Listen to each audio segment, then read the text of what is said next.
Hello दोस्तों, देखो profit and loss की सीरीज में आज जो हम लोग सवाल करने वाले हैं उनमें जो सेलिंग प्राइस होगा वो आपका बराबर होगा। ठीक है ना। जब आप सवाल को नोटिस करेंगे तो हम लोग जितने तीन सवाल करेंगे इस वीडियो में, तीनों में जो सेलिंग प्राइस होगा वो आपका बराबर होगा। ठीक है ना। तो इस वीडियो में हम लोग क्वेश्चन नंबर 62, 64, 65 करने वाले हैं। ठीक है ना।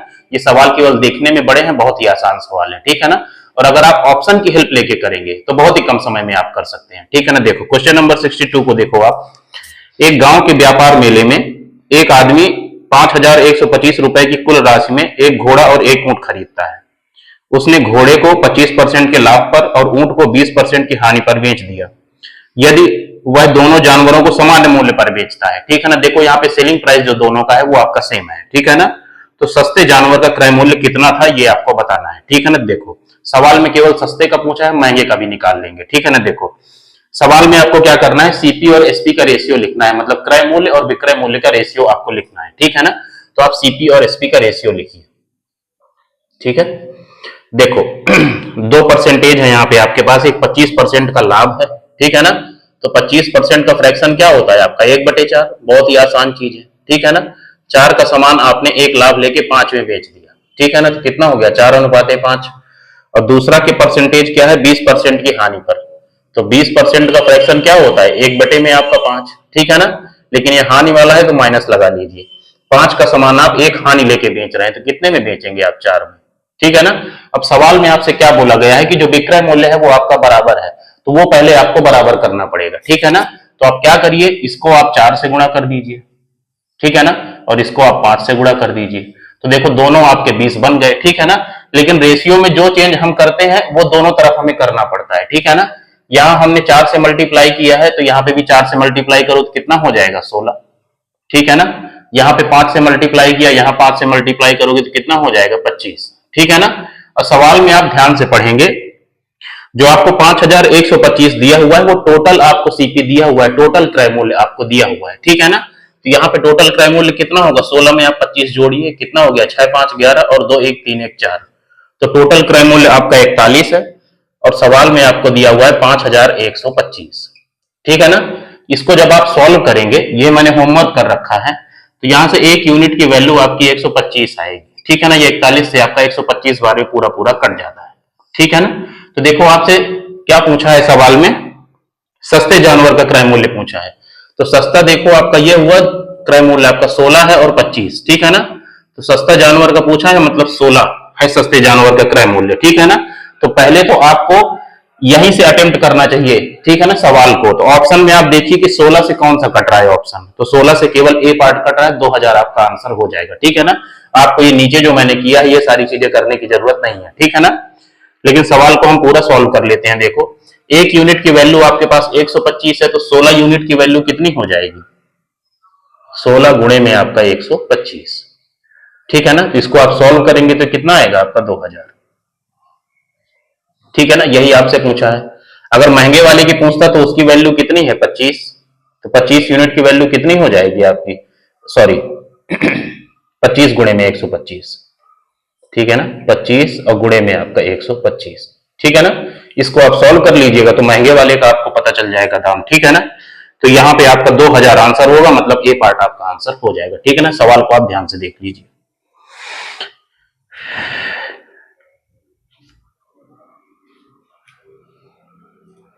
क्वेश्चन नंबर 64 देखिए, बहुत ही आसान सवाल है ये।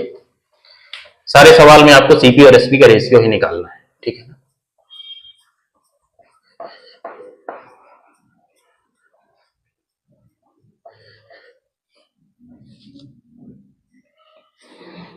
क्वेश्चन नंबर 64 देखिए, दो कंप्यूटर कंपनियां ए और बी प्रति कंप्यूटर 36,000 रुपए में बेचती है। मतलब दोनों कंप्यूटर का जो सेलिंग प्राइस है वो 36,000 है, मतलब दोनों का जो सेलिंग प्राइस है कंप्यूटर का वो बराबर है। ठीक है ना। अगर कंपनी ए अपने लाभ की गणना लागत मूल्य पर करती है, मतलब क्रय मूल्य पर करती है। ठीक है ना। लागत मूल्य मतलब आपका सीपी है, क्रय मूल्य। ठीक है ना। तो कंपनी ए अपने लाभ की गणना लागत मूल्य पर करती है और कंपनी बी अपने लाभ की गणना विक्रय मूल्य पर करती है। ठीक है ना। ध्यान से आप पढ़िएगा।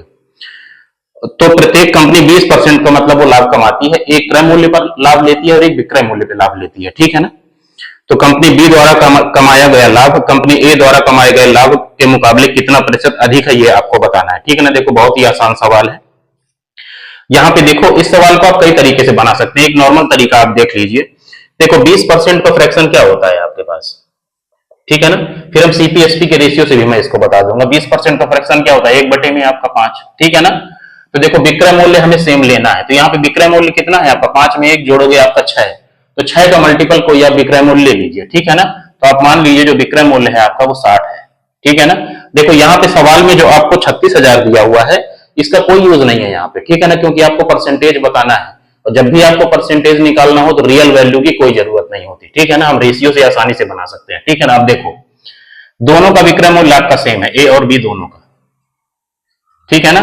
बी क्या कर रहा है, देखो 20% का लाभ ये भी ले रहा है, ठीक है ना, और 20% का लाभ ये भी ले रहा है, ठीक है ना। बस अंतर इतना है कि बी का जो लाभ है वो विक्रय मूल्य का 20% है।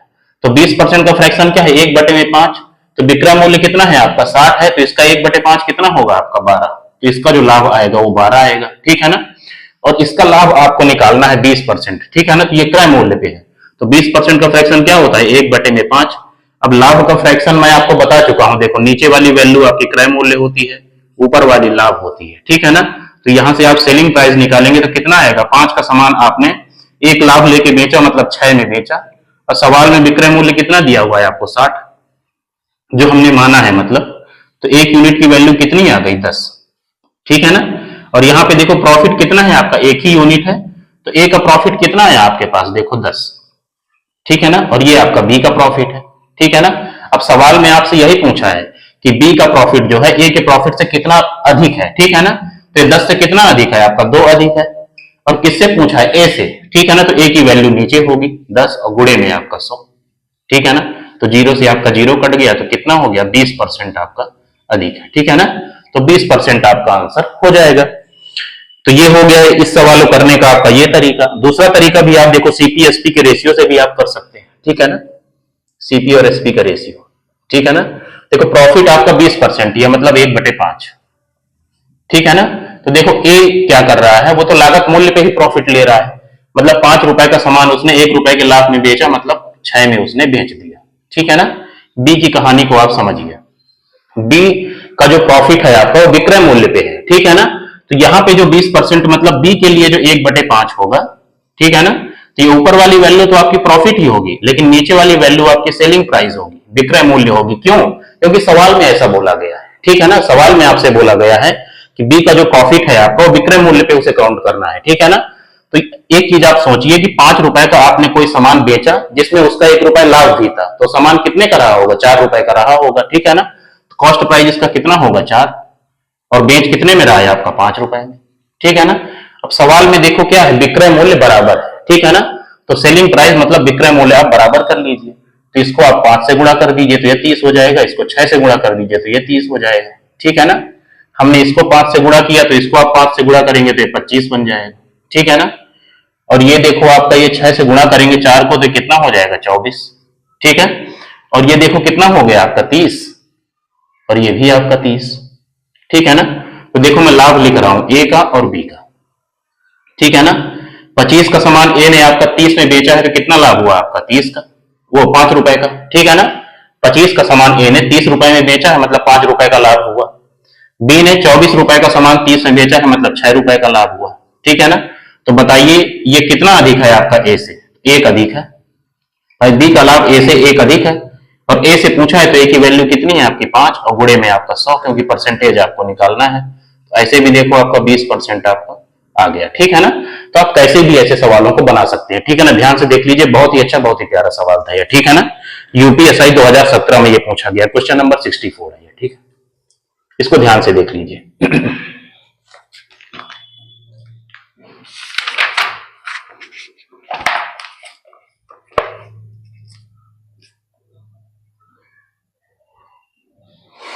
ठीक है, हटा रहा हूं मैं।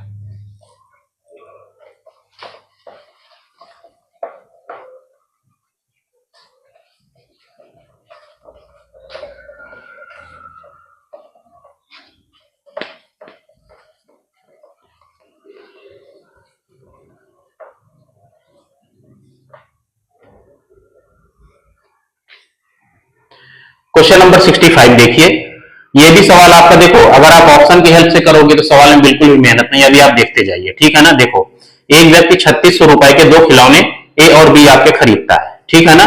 मतलब ए और बी का दोनों का कंबाइंड जो क्रय मूल्य दिया है सीपी, वो आपका 3600 है, ठीक है। यदि वह खिलौने ए को 20% और खिलौने बी को 50% के लाभ पर बेचता है, तो दोनों खिलौनों का विक्रय मूल्य आपका बराबर है। देखो, इसमें भी आपका सेलिंग प्राइस आपका बराबर है, ठीक है ना। अगर वह खिलौने बी को 20% के लाभ पर बेचता है, तो खिलौने बी का विक्रय मूल्य आपको बताना है, ठीक है ना। देखो, पहले आपको ऐसे सवाल को एग्जाम में आपको पहले ऑप्शन से ही अटेम्प्ट करना चाहिए, ठीक है ना। आपको बी का विक्रय मूल्य आपको बताना है, आप साइड में देख लीजिए। मान लीजिए सॉल्व करने पर बी का जो क्रय मूल्य आया वो आपका बी आएगा। हमने मान लिया कि बी आया, बी का क्रय मूल्य, ठीक है ना। तो इसको 20% के प्रॉफिट मतलब 120/100 पे आप बेचेंगे, ठीक है ना। तो ये कितना हो जाएगा, बी गुणे में आपका 6 बटे में आपका 5, ठीक है ना, ये 6 है। तो देखो ऊपर क्या है आपका 6 है, तो जो 6 से कटेगा वही आपका आंसर होगा। तो 6 से केवल आपका सी पार्ट कट रहा है, ठीक है ना, सी पार्ट आपका आंसर हो जाएगा, ठीक है ना। देखो, ये भी सवाल आपका यूपीएसआई 2017 में पूछा गया है, ठीक है ना। ऑप्शन का बहुत ही बड़ा रोल है एग्जाम में, ठीक है ना। तो अगर ऑप्शन में नजर है तो बहुत सारे सवालों को आप ऐसे ही कर सकते हैं, नहीं पूरा तो हम सॉल्व करेंगे, ठीक है ना। अब देखो, इस सवाल को आप जैसे हमने पहले सवाल किए हैं बिल्कुल वैसे ही करना है, सीपीएसपी के रेशियो से, ठीक है ना। देखो, पहला जो आपका प्रॉफिट है, ए का प्रॉफिट है आपका 20%, दोनों आपके प्रॉफिट ही है ना। ए का प्रॉफिट आपका 20% है, ठीक है ना, और बी का जो प्रॉफिट है आपका वो 50% है। तो इसका फ्रैक्शन क्या होता है, 1/5, और इसका फ्रैक्शन क्या होता है, 1/2, ठीक है ना। बहुत ही आसान फ्रैक्शन है। तो यहां से आप सीपी और एसपी की वैल्यू लिख लो, ठीक है ना। 5 का सामान आपने 1 लाख पे बेचा मतलब 6 रुपए में आपने बेचा। 2 का सामान 1 लाख लेके बेचा मतलब 3 रुपए में आपने बेचा, ठीक है ना। सवाल में आपको विक्रय मूल्य बराबर करना है, तो ये 6 है 3, तो इसको भी 6 बना लो, मतलब 2 से गुणा कर दो, तो इसको भी 2 से गुणा कर दो, तो ये 4 हो गया। इसको हटा दीजिए, ये कितना हो गया आपका 6, ठीक है ना। टोटल क्रय मूल्य कितना आया दोनों का, 5 4 9, ठीक है। और सवाल में आपको टोटल क्रय मूल्य कितना दिया हुआ है आपका 3600, ठीक है ना। तो एक यूनिट की वैल्यू कितनी आ गई आपके पास, 400, ठीक है ना। अब आपसे जो भी पूछे वो आप निकाल सकते हैं। तो आपको बी का विक्रय मूल्य बताना है, तो बी का क्रय मूल्य आपको पता होना चाहिए। देखो, ये आपका ए का रेशियो था और ये आपका बी का रेशियो है, ठीक है ना। तो बी का क्रय मूल्य आपका 4 है, तो एक यूनिट की वैल्यू आपकी 400 है, तो 4 यूनिट की कितनी हो जाएगी, देखो बी का क्रय मूल्य 400 गुणे में आपका 4, तो ये कितना हो गया आपका 1600, ठीक है ना। क्रय मूल्य बी का आ गया 1600, ठीक है ना। इसी को 20% के लाभ पे आपको बेचना है, ठीक है ना। तो इसी पे 20% आपको लाभ चाहिए, तो कितना हो गया 1600 गुणे में 120 बटे में आपका 100, ठीक है ना। तो जीरो से आपका जीरो कट गया, तो कितना हो गया आपका जीरो, 16 दूनी 32 और 16 1 के 16, तो 3 19 आपका 1920 आपका आंसर हो जाएगा, ठीक है ना। लेकिन अगर आप ऑप्शन की हेल्प लेते, आपकी ऑप्शन नजर होती, तो ये सारी चीजें आपको नहीं करनी पड़ती, ठीक है ना। तो ये देखो, आपके टाइप 9 के जितने भी सवाल थे वो मैंने करा दिए, ठीक है ना। सवाल देखो थोड़ा इधर उधर इसलिए कराया कि जो जिस टाइप के सवाल है उनको एक वीडियो में मैंने कर दिया, ठीक है ना। अगर एक सीक्वेंस में कराता तो वो अलग अलग टाइप के सवाल थे, ठीक है ना। तो ये टाइप 9 आपका खत्म हो गया है। अब नेक्स्ट वीडियो में हम लोग टाइप 10 को करेंगे, ठीक है।